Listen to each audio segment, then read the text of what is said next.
क्यों ये कहा जाता है कि नारी के पास वो ताकत है प्रभाव डालने की? Why the woman? Why? Why the woman has an impact on society? Why? क्यों ये कहा जा रहा है? कौन सी शक्ति है हमारे पास? अच्छा, मतलब सहन शक्ति नारी में ज्यादा होती है? कौन ये सोचता है कि सहन शक्ति नारी में ज्यादा होती है?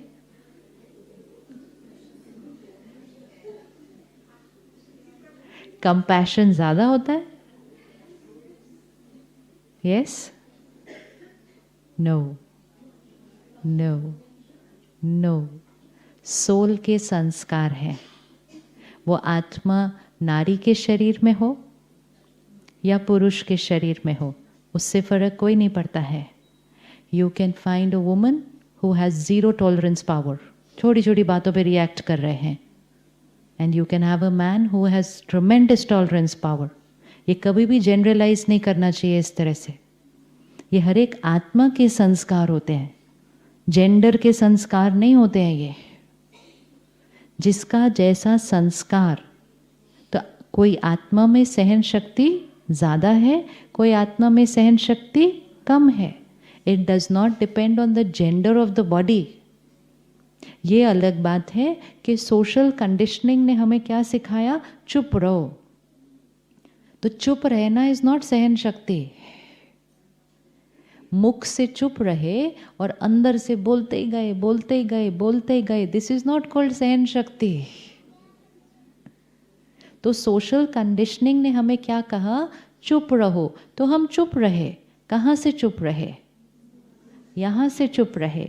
अंदर रोते गए, अंदर रोते गए, अंदर अपने आप को विक्टिम फील करते रहते हैं। बेचारी मैं, मुझे ही कितना सहन करना पड़ता है। दिस इज नॉट सहन शक्ति। सहन शक्ति मीन्स जिसके अंदर फिर एक भी नेगेटिव थॉट नहीं चलती है, दैट इज सहन शक्ति। उसने सहन कर लिया, मतलब एडजस्ट कर लिया। फुल स्टॉप यहाँ, फुल स्टॉप यहाँ नहीं, फुल स्टॉप यहाँ नहीं। तो ये कोई भी गलत फहमी में नहीं होना चाहिए कि हमारी सहन शक्ति जरा बाकियों से थोड़ी ज़्यादा है। जिसने डिसाइड कर लिया वो अपनी सहन शक्ति को क्या करना शुरू करेगा? यस। दो चीज़ें हैं जो नारी करती है जिसका प्रभाव पूरे घर पर पड़ता है। एक, नारी बच्चे को जन्म देती है। 9 months आप एक आत्मा को अपने गर्भ में रखते हैं और उस 9 months में उस बच्चे के संस्कार बन जाते हैं। ये वो वाला कर्म है जो सिर्फ कौन कर सकता है? ये वो वाला कर्म है जो सिर्फ कौन कर सकता है? So the power to influence the संस्कार of the individual, चाहे वो बच्चा आगे बेटा है या बेटी है, doesn't matter, लेकिन the power to influence the संस्कार of the individual only lies with the mother in those 9 months. अब वो 9 months में अगर मदर अशांत है, परेशान है, डरी हुई है या दुखी है, तो वो वैसे बच्चे के संस्कार बनेंगे। और वो 9 months में अगर वो माँ पीसफुल है, हैप्पी है, टॉलरेंस पावर हाईएस्ट है, एडजस्टमेंट पावर हाईएस्ट है, तो फिर उस मदर का बेटा हो या बेटी हो, it does not matter, tolerance power highest होगी उस बच्चे की। तो प्रभाव किसने डाला? माँ ने डाला। दो चीज़ें हैं। एक, माँ उस बच्चे को 9 महीने गर्भ में रख के अपने संस्कारों का प्रभाव डालती है। आज समाज में जो कुछ हो रहा है, हर एक इंडिविजुअल किसी का बच्चा है। हर एक इंडिविजुअल, डजंट मैटर मैन और woman, is someone's child. It's someone's child.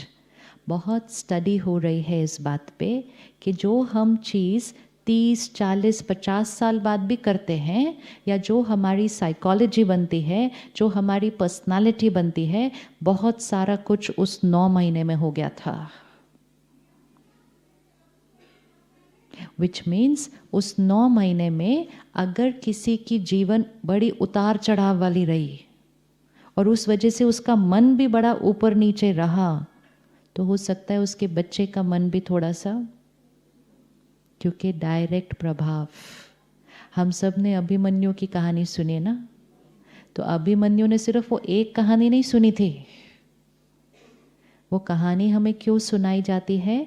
ताकि हमें समझ में आ जाए कि माँ के गर्भ में जो वो बच्चा है, वो माँ की हर बात जो वो सोचती है, बोलती है, सुनती है, देखती है, पढ़ती है, वो सब कुछ सोल वूम्ब में सब कुछ अब्सॉर्ब कर रहा है। अब पहले के समय में इजी था कि वो 9 मंथ्स में मदर की लाइफ कैसे हुआ करती थी?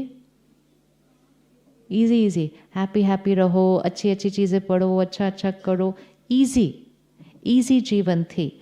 फिजिकल मेहनत हो सकती थी लेकिन इमोशनली इजी थी, है ना। और घर वालों को भी क्या बोला जाता था? इसको खुश रखो, इसको खुश रखो, इसको खुश रखो, क्योंकि वो एक्चुअली किसको खुश रख रहे थे? तो मदर खुश रहे तो बच्चा is born emotionally stronger, mentally stronger, if the mother is very powerful and happy during those 9 months. क्यों? क्योंकि उस 9 महीने में जब आत्मा गर्भ में है, उसकी कैचिंग पावर हाईएस्ट है। It is like an out of body experience है उस टाइम, क्योंकि वो आत्मा का नए शरीर से अभी वो अटैचमेंट नहीं हुआ है। 1 साल तक, 2 साल तक, 3 साल तक, 4 साल तक बच्चे के ऊपर पेरेंट का प्रभाव हाईएस्ट है। धीरे धीरे हमारा प्रभाव क्या होने लगता है? कम होने लगता है, लेकिन हाईएस्ट प्रभाव इज इन दोज 9 मंथ्स। इसीलिए woman influences society the most, क्योंकि woman is giving birth to every individual of society. तो वो 9 महीने, अब जब समाज बदला एंड मेजॉरिटी मदर्स उस 9 महीने में वर्क पे जा रही है, and which is also fine. फिर डॉक्टर्स ने कहा कोई प्रॉब्लम नहीं है, आप लास्ट डे तक काम पे जाओ। तो बहुत सारी मदर्स लास्ट डे तक काम पे जा रही हैं, बहुत सारी मदर्स काम से ही हॉस्पिटल जाती हैं सीधा, विच इज़ ऑल्सो फाइन, क्योंकि काम करने में कोई प्रॉब्लम नहीं है। लेकिन काम करते हुए साथ में टेंशन, साथ में एंजाइटी, साथ में एंगर, साथ में जेलसी, साथ में उस जगह में कोई चल रही हैं बातें, साथ में गॉसिप, वो तो हमने ध्यान ही नहीं दिया कि उस बच्चे ने 9 महीने में वो सब कुछ अब्सॉर्ब कर लिया। हम तो 9 महीने काम कर रहे थे, काम करते करते करते करते उस बच्चे ने क्या कुछ अब्सॉर्ब कर लिया। फिर वो एक फेज़ आया, अब एक फेज़ आया कि हमारे हाथ में फ़ोन है, तो वो मदर 9 महीने क्या अब्सॉर्ब कर रही है। ये सब बहुत फनी लगता है ना, but that is affecting the next generation, that is affecting the next generation. एक समय था जब वो मदर को कहा जाता था देवी देवताओं की फोटो लगाओ, सिर्फ वो ही देखो, और क्या बोलते थे? श्री कृष्ण की फोटो देखोगे तो बच्चा कैसा आएगा? अब क्या देख रहे हैं? अब क्या देख रहे हैं? देखते जा रहे हैं, सुनते जा रहे हैं, पढ़ते जा रहे हैं, देखते जा रहे हैं, सुनते जा रहे हैं, पढ़ते जा रहे हैं। तो जो देखेंगे बच्चा वैसा आएगा। तो फिर ये जिम्मेवारी किसकी है? Mother. So you have to take this to every woman in society and not take it when they are during those 9 months, but take it right from the beginning. आज आपकी बेटियां हैं, कॉलेज में हैं, वो कैसा जीवन जी रही हैं, अभी से ध्यान रखना पड़ेगा। इमोशनल हेल्थ किसी मदर की आप उस 9 मंथ्स में नहीं चेंज कर सकते आप सडनली। किसी का अगर गुस्से का संस्कार है, उसको आज पता चले कि वो प्रेग्नेंट है, वो थोड़ा गुस्सा छोड़ देगी एक दिन में, ऐसा नहीं होगा। तो हमें कब से ध्यान रखना पड़ेगा? तो हर एक सोल को ध्यान रखना है अपने संस्कारों का, लेकिन वुमन का इम्पैक्ट दूसरे पे ज़्यादा पड़ रहा है। तो फिर जिम्मेवारी, जहाँ पावर मिलती है वहाँ रिस्पॉन्सिबिलिटी भी मिलती है। एक पावर है तो रिस्पॉन्सिबिलिटी भी है। तो फिर हमारा खाने का तरीका, पीने का तरीका, कपड़े पहनने का तरीका, सोचने का तरीका, बोलने का तरीका, जीवन जीने का तरीका सिर्फ हमारा नहीं है. It is now going to become the personality of a next individual. और वो नेक्स्ट इंडिविजुअल कल का समाज है, कल का समाज है. So as a girl we can not say oh it's my life, I can do anything. मैं कुछ भी खाऊं, कुछ भी पीऊं, क्या फर्क पड़ता है, ये तो मेरी जीवन है. फिर वो सिर्फ मेरी जीवन नहीं है, वो सिर्फ मेरी जीवन नहीं है. So we need to understand the power of a woman, but फिर साथ साथ the responsibility of a woman. अगर पावर है तो जिम्मेवारी भी है. दूसरी चीज, क्यों नारी का प्रभाव ज्यादा पड़ता है? क्योंकि मेजॉरिटी घरों में it is the woman who is cooking for the family. Majority, not all, majority. Majority घरों में it's the woman who is cooking for the family. जो खाना बनाएगा उसका प्रभाव खाने वालों पर पड़ जाता है. The easiest way to influence somebody and to influence somebody's sanskars and mind is to cook for them. प्रसाद खाते हैं. क्यों प्रसाद इतना इम्पोर्टेंट लगता है? क्योंकि प्रसाद किस स्थिति में बनाया गया? खाना कैसे बनता है, प्रसाद कैसे बनता है? मंदिर, गुरुद्वारे, मस्जिद में प्रसाद कैसे बनता है? कौन सी भावना से बनता है? परमात्मा की याद में बनता है, सेवा भाव से बनता है. सेवा भाव से बनता है. जितना हम उस एनर्जी का बना हुआ खाना खाएंगे, हमारा माइंड कैसा होगा? इसीलिए लोग कहते हैं प्रसाद चाहिए, मुझे प्रसाद, मेरे लिए भी प्रसाद लेकर आना. What is so important about that prasad? वो भी तो हलवा है, वो भी तो लड्डू है, वो भी तो पेड़ा है, बट वो प्रसाद है. तो कोई दूर भी जा रहा होता है, हम कहते हैं मेरे लिए प्रसाद लेकर आना.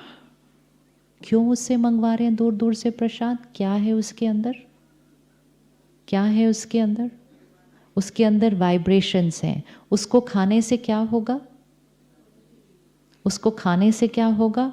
खाने वाले का मन उस वाइब्रेशन से कनेक्ट हो जाएगा. अब प्रसाद तो कितना खाएंगे सारा दिन में? प्रसाद कितना खाएंगे सारा दिन में?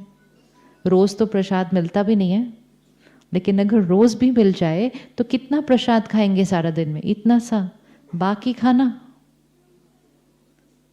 खाना. अब हमारे पास ये पावर है कि हम घर में बनने वाले सारे खाने को प्रसाद बना दें. सबसे इंपॉर्टेंट बात तो हम खाना बनाएं.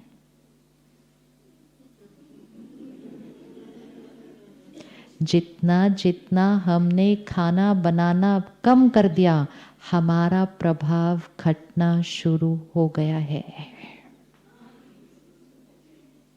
क्योंकि हम धन कमा रहे थे, तो हमने सोचा धन कमा लिया तो मुझे खाना बनाने की क्या जरूरत है? I can pay somebody to cook. No. So we started paying people to do things for us, and which was fine. काम हो रहा था, खाना बन जाता था, विच वॉज ऑल्सो फाइन. हम खुश होते थे, मेरे परिवार ने खाना खा लिया, लेकिन उसमें मेरी वाइब्रेशंस नहीं थी, मेरी power to influence my family नहीं थी. तो I started giving up my power.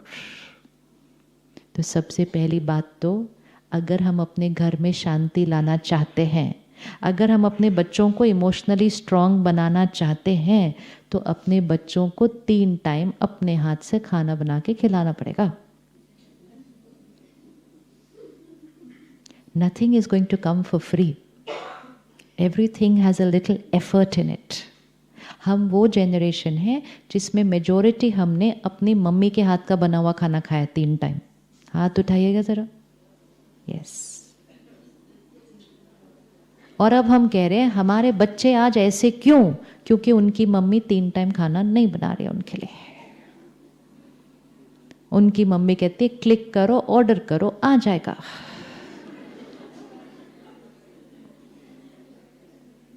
This is where society is changing. This is where society is changing. और फिर जब वो चेंज हो जाती है, हम कहते हैं अब समाज को कैसे ठीक करें। अभी भी समाज को नहीं ठीक करना है, सिर्फ अपने घर को ठीक करना है, समाज अपने आप ठीक हो जाएगा। इतना धन कमाया विच इज़ फाइन, लेकिन अपने घर के लिए खाना बनाने का ही टाइम नहीं मिला, तो फिर वो धन कमाना भी सार्थक नहीं रहेगा। That is why we have to balance our lives. But हमें एक कंपैरिजन आया, हमने कहा वो सारा दिन काम करते हैं, हमें भी सारा दिन काम करना है, विच इज ऑल्सो फाइन, सारा दिन काम करना है, लेकिन फिर वो खाना बनाने वाला जो रोल था वो कौन प्ले करेगा। तो हमने कहा हमारे पास पैसा है, कोई और कर लेगा। जिसने पैसे कमाने के लिए खाना बनाया, उसकी वाइब्रेशन क्या मदर जैसी सेम हो सकती है?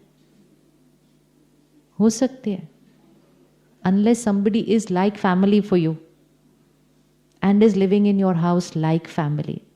लेकिन फिर भी उनकी मन की स्थिति और उनके संस्कार खाना खाने वालों पर प्रभाव डालेंगे, आपके नहीं।